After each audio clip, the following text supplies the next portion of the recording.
Hi Capricorn, this is Morgan with Compass Rose Astrology, and today we're going to be doing a tarot and astrological kind of reading for you. We're going to go through all of the transits that are happening this month in January, and then we're going to pair it with a tarot card reading, and at the end we'll go through some oracle cards to kind of tie it all in and have an ending message for you. This is just a general reading, so this might not apply to everybody. Just kind of take what does and leave what doesn't. And yeah, so in the meantime, let's kind of look at this Astro, all the charts and transits happening for you this month. So we have a ton happening in your first house, and everything is happening under the horizon for you this month. So I really think this is very kind of personal to you, everything that's stuff happening this month. And it's going to be for a while because some of these are a little slower moving. The sun just came into your first house, and everything's going to be kind of moving out of here. So for a while you might be feeling this kind of like pressure or this kind of sense of like a lot of stuff is churning underneath the surface here for you. So, and we'll take a look and see kind of where in the chart is mostly activated for you this month. But like I said, you do have a lot happening here.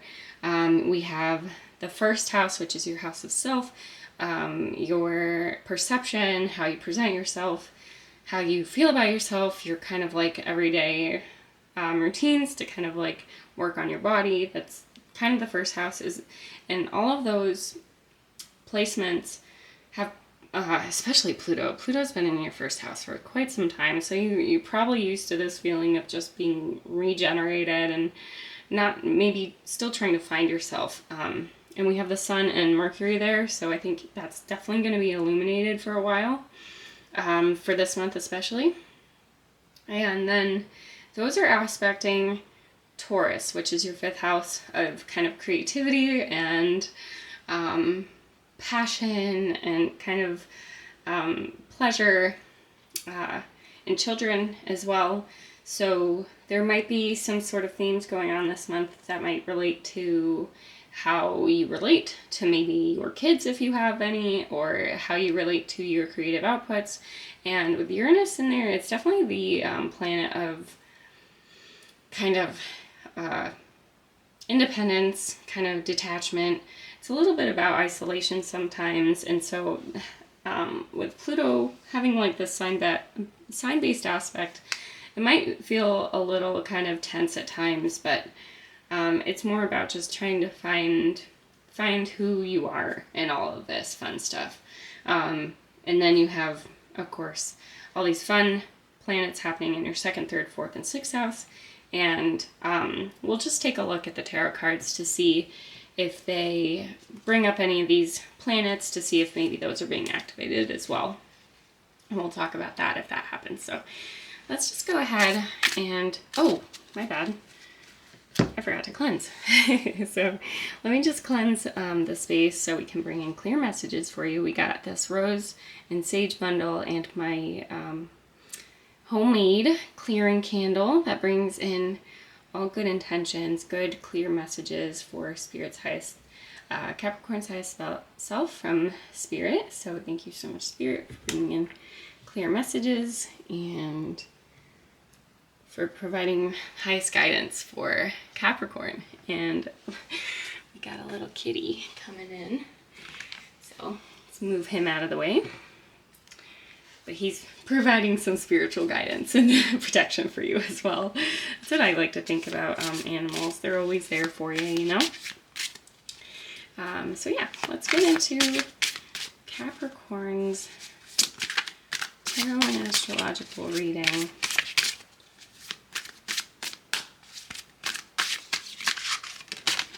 Okay. Let's get some more cards for Capricorn. Let's see, what is this? Oh, we have a lot of cards want to come out. It's a little too many. I do feel like this wants to come out for you though. And we'll hold on to this guy later.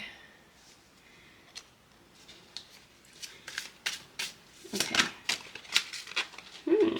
Interesting. Okay, let's see. So we have you showing up here, Capricorn. This is your card, the Queen of Pentacles. But we're starting off with the Five of Cups, and then we have the World, which is a great major arcana card, and we have the Queen of Pentacles. So starting off, what I'm getting is that there's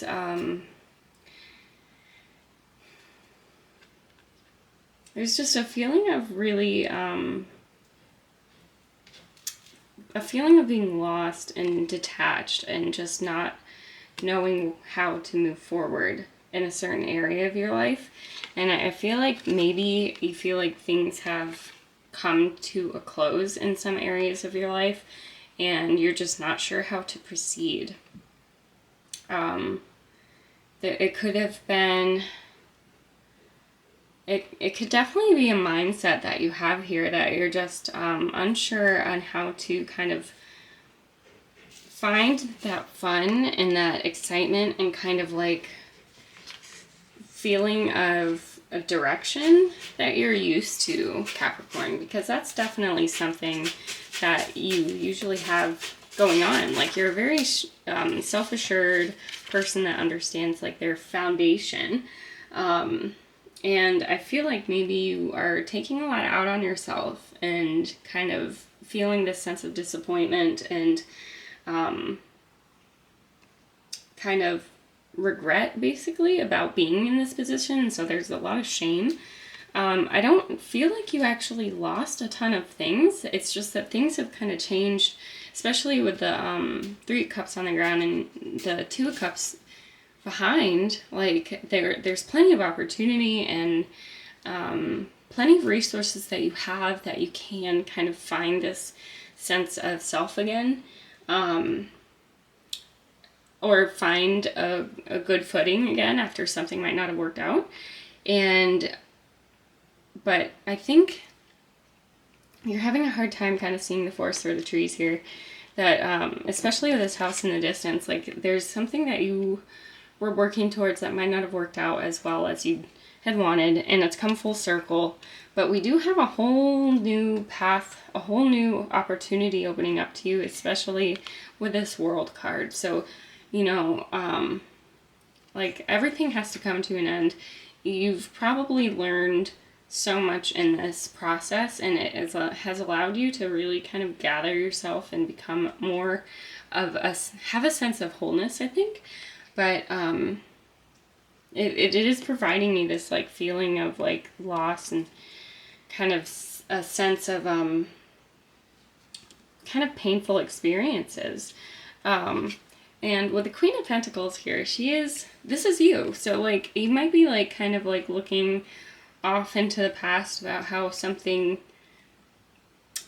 never seemed to work out or didn't work out, and you were kind of left like alone, kind of unsure and feeling this regret. But the Queen of Pentacles shows that you have the wisdom to know that you have to move forward. You have this sense of like a little bit of peace in yourself, knowing that like things have to come to an end. Like, you're a very wise person, Capricorn, and you're not alone. You have this kind of a support system around you, but you just can't seem to shake this feeling of kind of loss and sense of feeling lost as well. So let's see. But you're still in a strong position. It's just kind of this sense of sadness. Like, it's kind of hard to let go of. Let's see. Awesome. Okay, so let me see if I can get another card for you.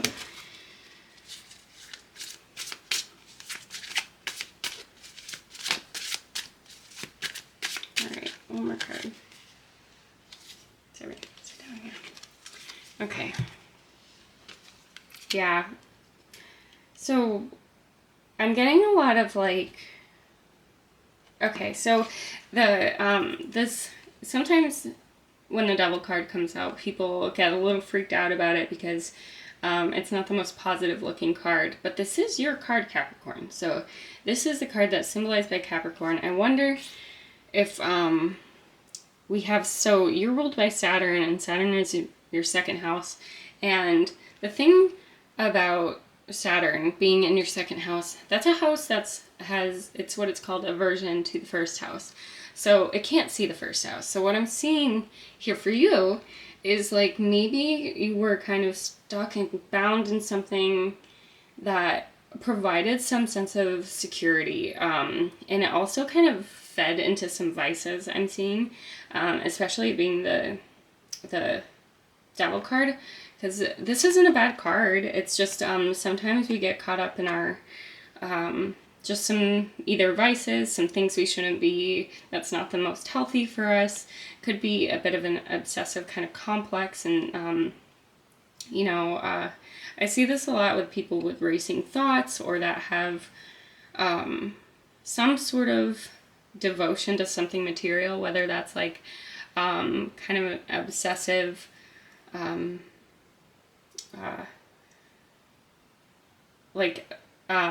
something that they obsess over, something that they love, and that doesn't really provide them the health and support that they need, and it could be a little destructive to them.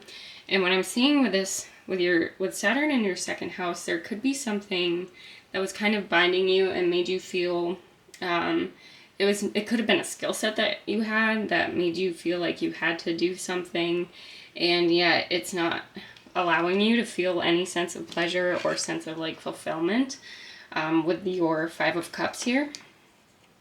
And this is often something that can come up, especially with a sign that of Capricorn. This can be really stuck in continuing to feed things that work when they don't benefit you. They work, quote unquote, but like they make you feel secure possibly, but it's not good for you. And what I'm seeing here though is like that you understand that. Like I'm not seeing you being stuck in this anymore.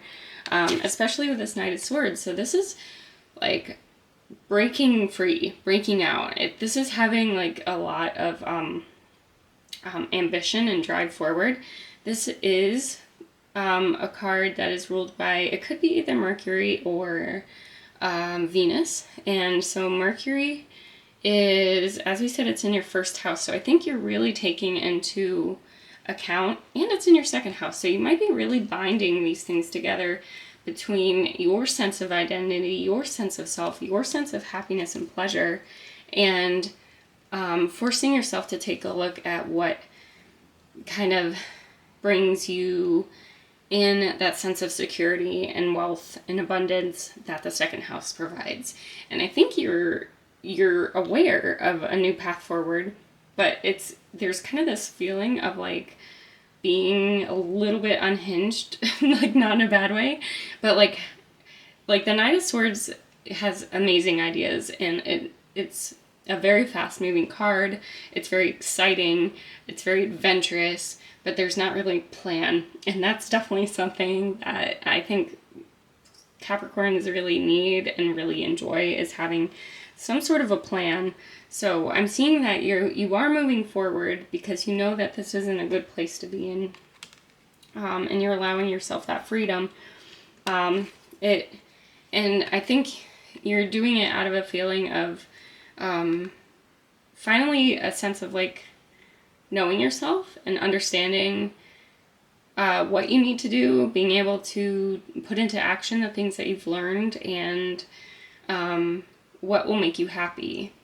Even though I do feel like this is the Nine of Wands, and it's definitely a card of kind of like defending yourself and being on guard.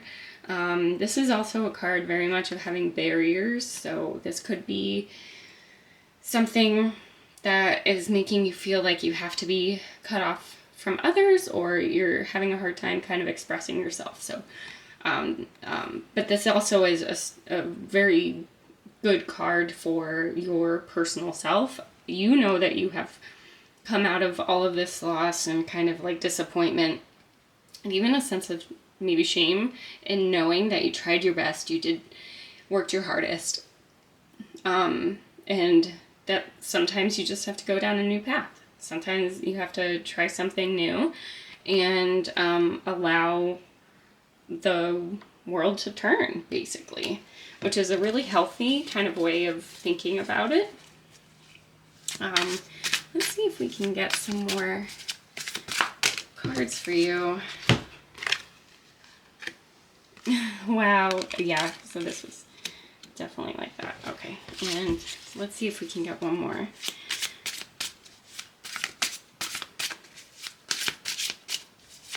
Let's see if we can get one more card for Capricorn.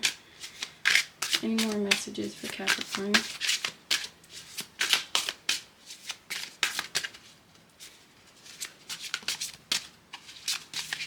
Any more messages for Capricorn spirit? They might not have any more to say, which is, oh, yeah, this guy. Okay. This guy wanted to come too. Okay, so we have 2 cards. This is great. Okay. Okay, this is great. This is awesome. Love it. Okay. So we do have another major arcana for you. So I'm really thinking that this kind of sense of rejection and dejection really has forced you into seeing that maybe it wasn't the right opportunity for you, or maybe it wasn't the right job. It could have been, maybe it wasn't, this could even be something family related, to be honest, because you have a lot happening down here in your root houses. So if there's something that's family related that's kind of like getting you down and making you feel bad, that's maybe been something kind of embedded in your way of living for a very long time, you're having this aha moment, and it didn't exactly bring pure happiness all right at once, you know, but it's allowing you to open up your opportunities to something better. The Tower card, this is typically the card of something rocking your foundations and rocking the kind of the bedrock of what's happening in your life. And you do have Jupiter in the 4th house, which is kind of your foundations. It could be parents, it's your ancestry, stuff like that. That really is the foundation and core of who you are. So maybe you're kind of taking a look at the things that bring you happiness, and the things that make you who you are really is the kind of core of all this. And by opening up your opportunities, you are going to be on this path of absolute happiness. So we have the 9 of Cups followed by the Ace of Cups. So you have this, so which is, if you add them together, you get the full 10, which is complete happiness, emotional success, and contentment, and love, and just balance. And I really think that with whatever this new kind of approach or opportunity, this love, really, I'm seeing a lot of emotional investment in what you're doing, will bring you this the success and just a sense of taking control and winning the life that you want, you know. And I think that's really a beautiful reading for you, Capricorn. So let me just go ahead. So this oracle card was knocked out earlier, so I held on to it, kept it off to the side. So this is your card. This is the octopus kind of strategy card. Let me go ahead and read this for you from the Winterseer Animal Companion book. It's a really fun book. It has a bunch of, it's like the guidebook for this deck, and it provides a bunch of stories that are Celtic and Norse mythology. The author kind of looked into both of those. Why am I not finding this? There we go. And so those are the 2 kind of pathways of my ancestry, so I think this really resonates, and I hope this resonates with you as well. So here we have the keywords for octopus are strategy, dexterity, camouflage, multitasking, and intelligence. In a reading, the octopus is one of nature's great strategists. Their camouflage functions to both protect them and aid them in hunting. Some octopuses mimic other, more dangerous animals such as lionfish, sea snakes, or eels in order to scare off possible predators. In moments of extreme danger, these crafty animals can even detach a limb to distract an attacker. The octopus instructs us to remember that we always have options and that there are many ways to address the challenges we face. If one approach doesn't work, we can try something different. Consider the value of camouflage and mimicry. Is there a way to take inspiration from the octopus's resourcefulness? Water represents the realm of spirit, creativity, and emotions. And you sure had a bunch of water cards too. Call in those aspects of yourself when you are under pressure or are trying to find a way forward. Connecting to others through spirituality or creativity may give you the rewards you seek. With its boneless body, extreme dexterity, and color-changing skin, the octopus is very adept at hiding. At times, hiding or lying low is necessary. This is especially true when we are dealing with a lot of stress. Self-care and rest are vital.